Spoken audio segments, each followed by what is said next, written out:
l'OC poursuit des objectifs qui sont naturellement totalement différent de l'objectif économique et commercial et industriel qui est celui de l'entreprise qui porte ce nom.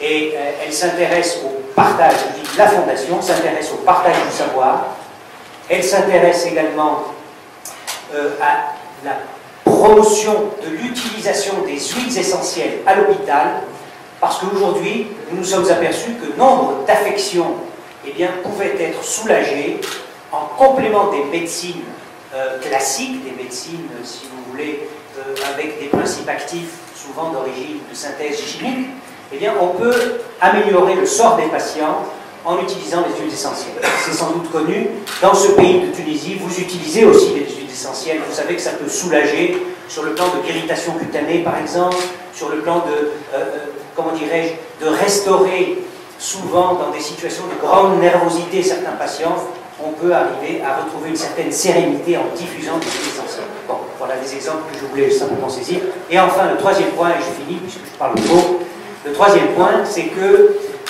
nous préconisons, c'est pas que nous préconisons, mais nous aidons notamment une association qui s'appelle la Cité d'Or et qui s'occupe de remettre en scène, si je puis dire, des jeunes qui sont dans le paysage français, dans toute région, monsieur, pas simplement en Bretagne, mais malheureusement aussi dans le bassin parisien, il y en a beaucoup, des jeunes qui sont sans autre but dans la vie que d'essayer simplement de s'accrocher à quelque chose qui va leur restituer de la dignité et éventuellement un savoir-faire.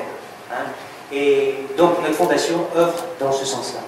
Comme il a été indiqué dans la vidéo, nos produits phares sont ceux qui apportent une réponse, une solution à des problèmes que peuvent rencontrer nos clients dans l'industrie cosmétique ou l'industrie pharmaceutique. Ce sont des produits qui permettent par exemple d'améliorer l'absorption des médicaments. Ce sont des produits qui permettent de renforcer l'activité des préparations cosmétiques. Bien évidemment, cette stratégie d'offre de solutions suppose qu'on puisse reproduire au niveau d'un laboratoire les problèmes que rencontre le client. Par conséquent, effectivement, les laboratoires d'application jouent un rôle assez important dans notre stratégie. L'implantation d'un laboratoire, d'un centre technique à Tunis n'est pas exclue, elle était d'ailleurs mentionnée dans la vidéo. Bon, il y a une question de timing, il faut effectivement que l'activité atteigne une certaine taille critique pour que un tel investissement puisse se justifier. C'est quelque chose que nous prendrons en considération certainement avec le plus grand intérêt lorsque l'activité le nécessitera et permettra de justifier. Il nous offre la possibilité, étant aux portes de l'Afrique, de constituer un hub idéal pour conquérir des territoires nouveaux. Sans oublier un troisième point très important, la Tunisie possède des compétences et je dirais des hommes et des femmes qui ont des compétences de qualité sur lesquelles nous pouvons compter.